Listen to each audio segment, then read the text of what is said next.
Russia's foreign ministry said on Thursday that Japan's new sanctions against Russia were unfriendly. March 21, 2022. Moscow slams the door. Bridges close. The shock doesn't paralyze Tokyo, it clarifies it.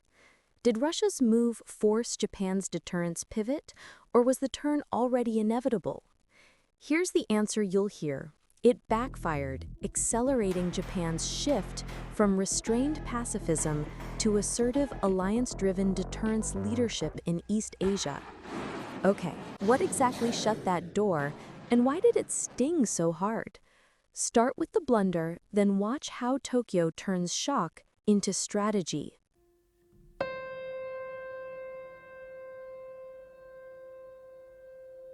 Russia halts peace talks, ends visa-free visits, freezes joint projects. Not a pause, a shutdown. Why it stings? No World War II peace treaty, 4 islands. Etorofu, Kunashiri, Shikotan, Habomai sit at the core. Tokyo says Northern Territories, Moscow says Southern Curls. The status stays contested. 2020's legal lock in Moscow narrows diplomacy, territorial transfers barred, symbols replace substance. Sanctions harden, energy gets managed, engagement shrinks, risk rises. Public mood shifts post-Ukraine. Doctrine stops talking, starts scheduling. Sensors to see, shields to survive. Standoff reach to hit back within Article 9. Tomahawks near term. Type 12 extended range in the pipeline. Drills go from occasional to routine. March 21 reset the board. Deterrence isn't a slogan, it's a build list with dates.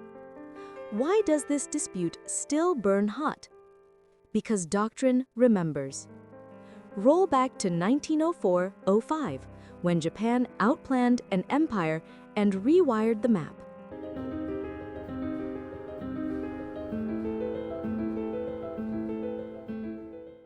(1904) Russia pushes hard into East Asia, Manchuria, Korea. Japan sees its lifeline narrowing. If Moscow controls those choke points, Tokyo's future ends on someone else's map. Japan wants one thing: survival, independence, to stand tall as more than a pawn in someone else's empire. Russia sends its Baltic fleet halfway across the world. Bigger armies march through Manchuria. Moscow bets on size. Tokyo bets on strategy. May 1905. Tsushima. Japan's navy smashes Russia's fleet. Flagships sink, formations scatter. On land, Port Arthur falls. The underdog proves stronger, smarter, faster. Russia's East Asia ambitions collapse. Japan secures independence and emerges a regional power. And the doctrine that Moscow underestimates Japan? Expansion plans stall. Russia cannot turn the rear into a safe lane. Japan's independence holds. It proves staying power. After the defeat, Moscow backs off from East Asia. Japan steps into a regional powerhouse role. History isn't destiny, but doctrine remembers. So what is a new strategy after the terrible loss? Attack Japan from behind. You know that is Russia's go-to tactic. The echoes of 1905 set the stage for later betrayals. Fast forward to the closing days of World War II, when Moscow's late intervention altered the post-war order and planted the seeds of today's island disputes. August 1945. Japan surrenders to end World War II. But on its northern frontier, the story isn't over. Tokyo wants closure, a clean peace, an end to war on all fronts. Instead, Soviet forces cross the line. They seize the Kuril chain, Habomai, and Shikotan. Residents are uprooted, homes stripped, 17,000 Japanese displaced. September 2. Japan signs surrender aboard the Missouri. Yet Soviet operations continue after the ink dries. Territory changes by force, while peace is still fresh on paper. The Cold War begins with contested ground.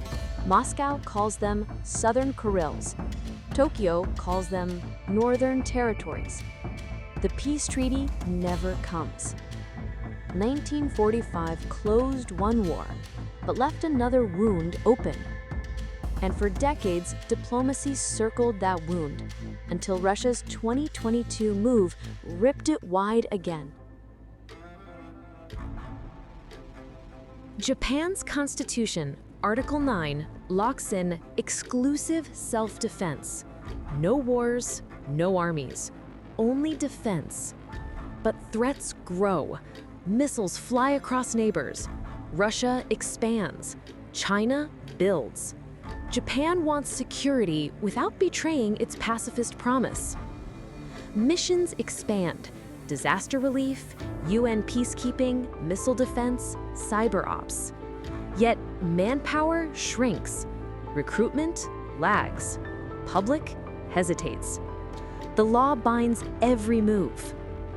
Tokyo stacks fixes. 1. Makes service viable. Housing, pay, family support. 2.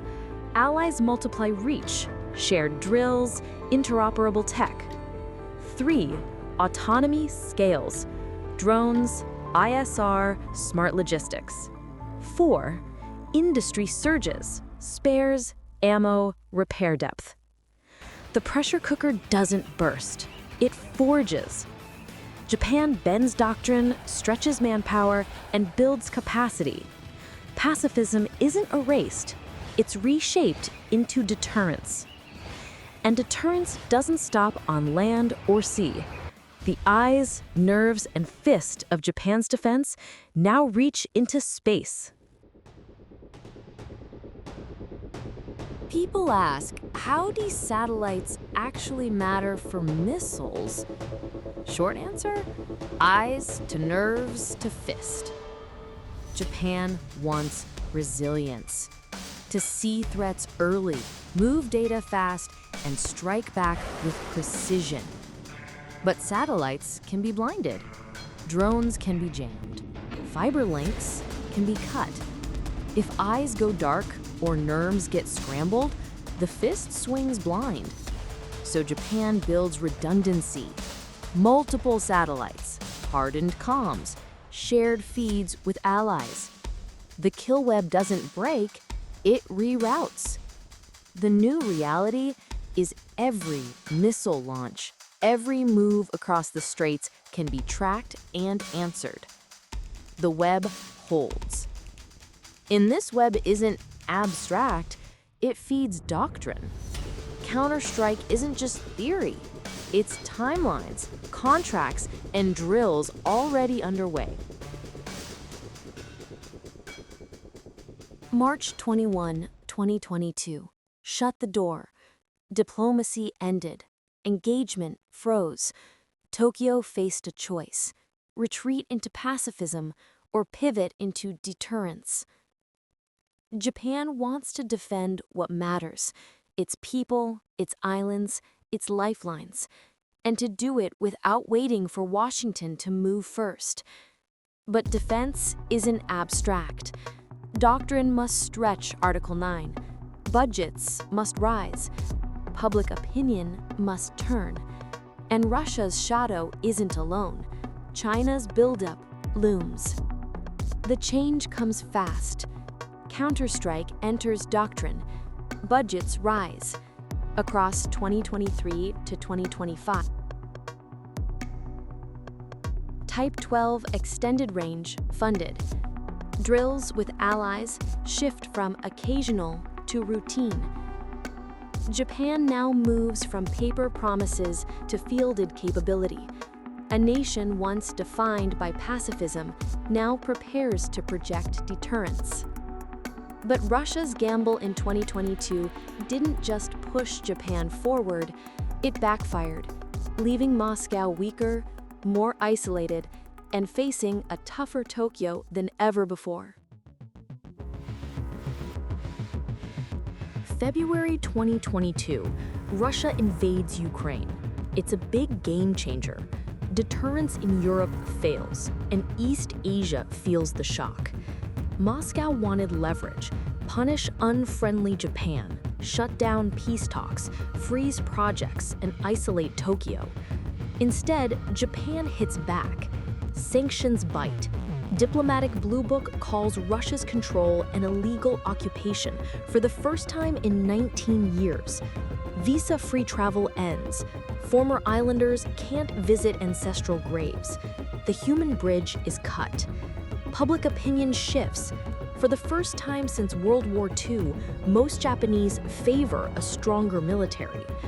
By December 2022, Tokyo unveils a new defense strategy: 60% budget increase, 400 Tomahawk missiles, and counter-strike doctrine. Russia's move backfires.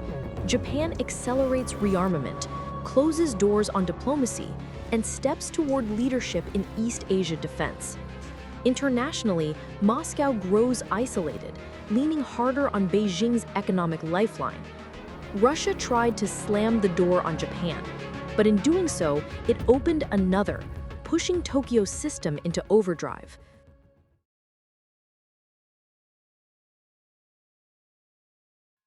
Russia's move backfired, and the northern risk sharpened. Analysts warn this isn't just history. Russian territorial pressure toward Japan, focused on Hokkaido, persists. Between 2008 and 2014, leaked UK intelligence described operational plans against Japan, targeting infrastructure and SDF sites in Hokkaido. Treat these as concrete planning signals, not vague threats. September 2023, near Reban Island, a Russian IL-38 triggers fighter scrambles. Moscow rejects Tokyo's protest. Pressure normalized at the northern edge. Narrative prep surfaces too, casting the Ainu as a Russian indigenous minority and hinting at turning the Soyuz Strait from international to domestic. Japan shifts north, adds sensors and long-range radars, thicken air missile defenses, harden bases and lifelines, deepen magazines and logistics, and tighten allied drills tailored to the straits. Until declassified primary documents are available, treat the leaked plans as allegations and risk signals, not settled fact. Japan flags them accordingly. Japan won't wait for the storm, it readies for it. As Japan invests in real infrastructure and readiness up north, the question shifts. Can manpower and industry keep pace with the plan? Capabilities expand. Missions multiply, but the system strains under the load. Japan wants defense that actually works. Forces ready, tech modern, industry steady. Manpower shrinks, birth rates fall, young recruits hesitate. Service competes with private jobs. Doctrine stretches Article 9, but legal lines blur. Politicians argue over exclusive self-defense. Factories struggle to scale. Ammo and spares run low. Timelines slip. Tokyo answers with 4 stacked fixes. 1. Make service viable. 2. Multiply reach through allies. 3. Scale autonomy. 4. Build industry depth. The pressure cooker doesn't burst, it forges. Japan bends doctrine, stretches manpower, and grows industry. Pacifism isn't erased. It's reshaped into hard deterrence. The system adapts under pressure. But the bigger story? This pivot isn't just about Japan. It's about East Asia's balance in the next decade. Generations divide. Older Japanese, shaped by Hiroshima and Nagasaki, hold tight to pacifism. Younger voices see deterrence as survival. The world changed, the posture must too. Japan wants to protect its islands, its lifelines, its people, without waiting on anyone else's shield. But doctrine still debates Article 9. Allies push for more. Neighbors watch every move. Each step risks backlash at home and abroad. March 21, 2022 slammed the door. What was once debate is now doctrine. The payoff is clear. Deterrence isn't a slogan, it's real. Japan's pivot reshapes East Asia's balance. The only question left is how fast can Tokyo move? The path forward is set. Budgets, drills, and alliances already in motion. This story isn't over, and neither is our watch. If you want to stay updated on this evolving story, subscribe, comment, and share your thoughts. See you in the next video.